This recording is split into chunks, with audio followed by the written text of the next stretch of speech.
Na reforma ministerial, o governo tenta contemplar o PSD como uma das pastas do Executivo, segundo informações do jornal O Globo. A ideia é deslocar a ministra Luciana Santos, de Ciência e Tecnologia, para o Ministério das Mulheres. Segundo a reportagem, o PSD está insatisfeito e considera que o Ministério da Pesca, que tem André de Paula como titular, não é compatível com o tamanho do partido.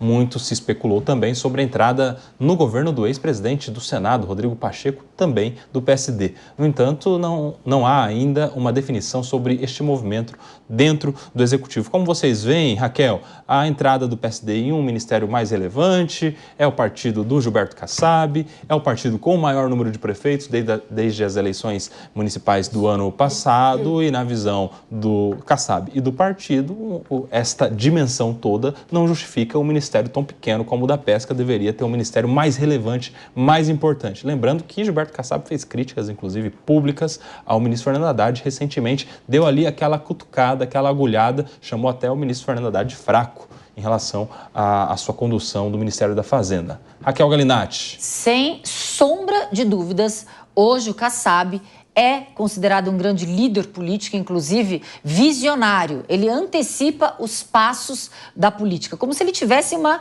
previsão do futuro. Eu não descarto ainda a posição do senador Rodrigo Pacheco em algum ministério, até mesmo no Ministério da Justiça e Segurança. Não descarto ainda essa possibilidade. No lugar do Lewandowski?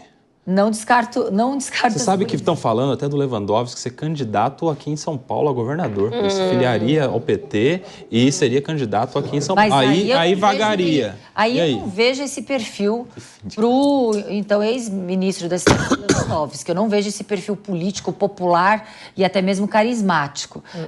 Eu acho ele extremamente técnico, mas não com esse perfil popular. Porém, o PSD, ele vai sim ter o espaço cada vez pleiteado mais, porque ele foi o grande vencedor das eleições municipais deste ano. Você sabe que o Rodrigo Pacheco ele tem um leque de possibilidades, né? Ele tanto pode ir para um ministério, cotado que é, vez ou outra, até pela necessidade do PSD de ter um espaço maior e ele ser essa figura de bom relacionamento no Congresso. Foi presidente do Congresso nos últimos 4 anos. Ele tem a possibilidade de ser candidato a governador do estado de Minas Gerais, que parece é a vontade do presidente Lula, mas ele teria lá as suas dificuldades em Minas. Ele tem, inclusive, intenção, falou manifestação dele mesmo, de permanecer como senador para relatar tanto a reforma do Código Civil como também a do Código Penal. Veja só, as duas principais leis aí, civil e penal, ele seria relator, jurista que é, tanto quanto ele teria uma intenção de futuramente ser indicado a ministro do STF, justamente pela sua condição de jurista, Ricardo Rous. Quantas possibilidades para o Rodrigo Pacheco, hein? Será que algumas dessas possibilidades vai se concretizar? Olha, a dança das cadeiras no governo Lula está começando e certamente o PSD, que é o maior partido do Brasil em número de prefeituras, vai ter um espaço maior, não há dúvida. O partido já vem falando, internamente em Brasília essa conversa já está há algum tempo, a insatisfação de Kassab e de outros caciques do PSD com o tamanho que o PSD tem dentro do governo Lula. Kassab já fez críticas ao governo, inclusive ao ministro Haddad, já demonstrando a sua insatisfação com o espaço que o PSD tem dentro do governo. E Rodrigo Pacheco, que foi um grande aliado de Lula, está aí esperando com o pires na mão o que pode cair para ele. Governador de Minas, o presidente Lula até já fez essa sugestão, acho bastante difícil, dado em vista a popularidade do próprio Pacheco e nomes que já estão muito à frente dele hoje nas pesquisas. A eleição não é hoje, mas parece que ele vai ter uma dificuldade com a popularidade para ser candidato ao governo de Minas. Então, acho que pode sobrar para o Pacheco um espaço no ministério do próprio governo Lula, levando em consideração que o PSD vai ter um espaço maior e que o Pacheco é um nome importante dentro do PSD. O que pesa a favor do PSD, a gente já falou aqui, Maria. Partido com o maior número de prefeitos, a relevância política de articulação do Gilberto Kassab. Isso. Mas, por outro lado, é um partido que tem um presidenciável. O Ratinho Júnior, do PSD, está aí sendo cotado para ser o nome a disputar as eleições presidenciais do ano que vem. Como é que o presidente Lula iria dar poder a um partido de alguém que pode concorrer contra ele? Como é que você vê? Veja, eu acho que primeiramente, vamos falar aqui do Kassab, né, gente? Quem trabalha em política e vive os bastidores políticos sabe que o Kassab é uma um dos grandes estrategistas políticos desse nosso Brasilzão. Entra governo, sai governo, e ele está lá, firme e forte, articulando, principalmente muito bem articulado nos bastidores. Então, Kassab aí é o nosso grande articulador político desses trópicos brasileiros. Eu acho que, como você falou, Coba, é delicado com a questão, né, do possível presidenciável Ratinho Júnior, mas eu acho que se o Lula for esperto bastante, ele vai conseguir costurar uma boa aliança aí nessa dança das cadeiras, como foi dito aqui anteriormente pelo meu colega de bancada, o Ricardo. Então, eu acho que resta saber o que vai acontecer. Eu acho que, em relação ao que também vocês disseram sobre um potencial sucessor, né, do governo Lula, quem vão ser os nomes fortes para a esquerda, como eu disse em fala anterior, eu acho que a esquerda está precisando urgentemente de um rebranding. Para quem não sabe, um rebranding é uma espécie de reestruturação comunicativa, reestruturação de lideranças. O Lula é uma figura muito centralizadora e, por conta disso, ele não conseguiu desenhar sucessores que fossem competitivos o bastante. E você vê que a gente tem o histórico de partidos que não se oxigenam. É um problema. Eles morrem, né? Não tem novas lideranças, vai morrendo. Vai morrendo. Olha o fim do PSDB aí que a gente tá vendo. O PSD está firme e forte. Não, o PSD está crescendo justamente em decorrência justamente do fim do PSDB. Totalmente. Aqui em São Paulo, o PSD cresceu muito, o PL também, com a saída derrocada dos partidos, dos quadros do partido do PSDB. De qual partido? Carlos Fávaro, ministro Carlos Fávaro, checaremos, não sei. Eu acho que ele é do PSD.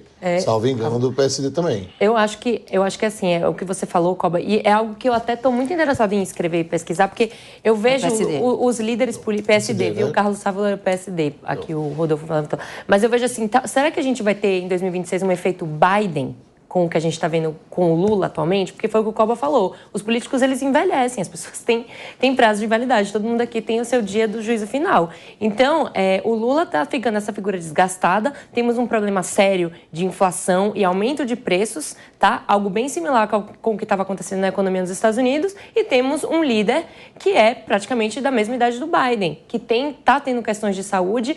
E vamos lá, quem é o sucessor dessa figura? A gente vê aí muito complicado. A meu ver, por exemplo, o João Campos é um nome muito forte, mas em 2026 ele não vai ter idade o bastante para estar competindo. E nem vai ter espaço no PT, né? Com certeza. Mas tudo bem, mas... Essas novas lideranças... bem bolado. Essas novas lideranças da esquerda não estão no PT. Ou estão no PSOL ou no PSB. Por exemplo, com o João Campos e a própria namorada, Tabata Amaral, também do PSB, liderança São de São jovens, Paulo. nomes jovens, fortes e que não encontram espaço, né? Parece que eles não dão essa abertura muito para novas lideranças. E aí você vê as mesmas figurinhas carimbadas, a Gleisi Hoffmann, que está aí há anos, gente, sabe? Sim. E você, Rodolfo? Uma ressalva no Kassab, eu sei que é importante, ele usou a palavra robusto, ele gostaria de ter um ministério mais robusto, né? Mas assim, a política é um jogo de xadrez, né? Não é para qualquer um, não é todo mundo sabe jogar xadrez. Ele tem ali... Você sabe jogar xadrez, Rodolfo? Eu sei. É mesmo? Eu aprendi com 9 anos a jogar xadrez. Mesmo?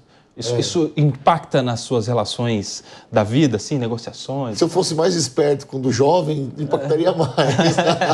Teve um grande período da minha vida que eu esqueci de jogar xadrez na vida. Agora eu voltei a jogar. Eu não tive essa sorte. Eu fiquei só no joguinho de futebol. Winning Eleven. Você não sabe o que é isso, né? Superstar Soccer. Superstar Soccer. Falsificada. Tempo bom, Nelson. Mas assim, a agricultura é uma grande pasta. É uma grande pasta a agricultura. Ainda mais quando a gente fala de China, começa a ser taxado, Estados Unidos com taxa, a gente tem uma grande agricultura que a gente faz essas exportações. Então, assim, o Kassab, ele quer um robusto, mas vamos lá, o Minas e Energia, que também é do Alexandre Silveira, que também é do PSD. São 2 partidos aqui que são robustos na minha concepção. 2 ministérios, né? Desculpa, eu falei o quê? 2 partidos. São 2 ministérios que são robustos para mim.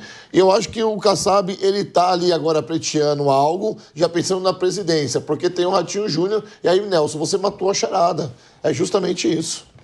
Quer complementar, Ricardo Rous? É um jogo difícil, é um jogo muito difícil. Kassab é um grande articulador, então mesmo tendo ele pretensões de lançar Ratinho Júnior, são pretensões. Daí a viabilidade. Ratinho é um governador com uma grande popularidade no estado do Paraná. Se você colocar norte, nordeste, centro-oeste brasileiro, Ratinho é basicamente desconhecido. Então havia essa necessidade. Só que Ratinho está no campo político da direita, que tem um grande líder chamado Jair Bolsonaro, que teoricamente se apresenta como candidato, mesmo estando inelegível. Então realmente é um xadrez extremamente extremamente complexo. Os partidos no Brasil têm o hábito de terem donos e não líderes, daí que a gente tem na esquerda um nome consolidado que é Lula, e se Lula for candidato, não tem espaço para outro na esquerda brasileira, ponto. Lula não permite que cresça outro candidato. E se Lula não for candidato, o nome mais forte dentro do PT é Fernando Haddad.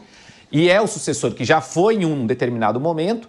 E talvez, se Lula não for, que acho que será, porque se Lula não for, a eleição vai provavelmente para um candidato mais forte da direita. Já está difícil para a esquerda, em especial pelo que falaremos logo após. Ou seja, Lula está com a popularidade baixa e o povo está sentindo no bolso. E quando o povo sente no bolso, aí é difícil. Uma pergunta rápida para a gente fechar esse tema aqui. Fernando Haddad, que seria o sucessor natural, foi escolhido quando o Lula não pôde disputar.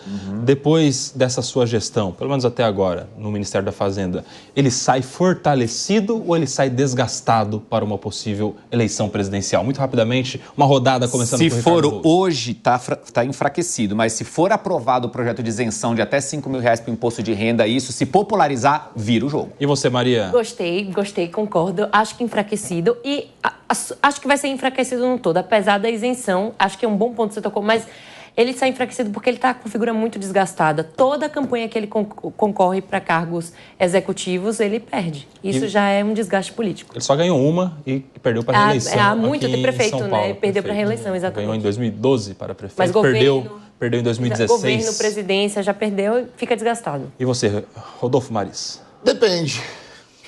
Depende? Depende da energia que for colocada em cima dele, na campanha dele, depende das narrativas que forem contadas, depende de muitas coisas, Nelson. Ele pode sair fortalecido aqui, como pode ser enfraquecido, mas se construir uma grande produção, quase que artística, na campanha eleitoral dele, ele sai forte. Depende do marqueteiro que ele vai escolher, né? Fica aí a dica. Depende. E aí, Raquel Galinatti? Hoje ele está completamente enfraquecido, popularmente completamente desgastado. Inclusive, ele é aquele que recebe as pancadas da principal crítica do governo federal, que é a economia. Cada vez pior, cada vez menos comida no prato da população brasileira. Pancadas de fora e pancadas amigas também, né, Ricardo? Fogo amigo.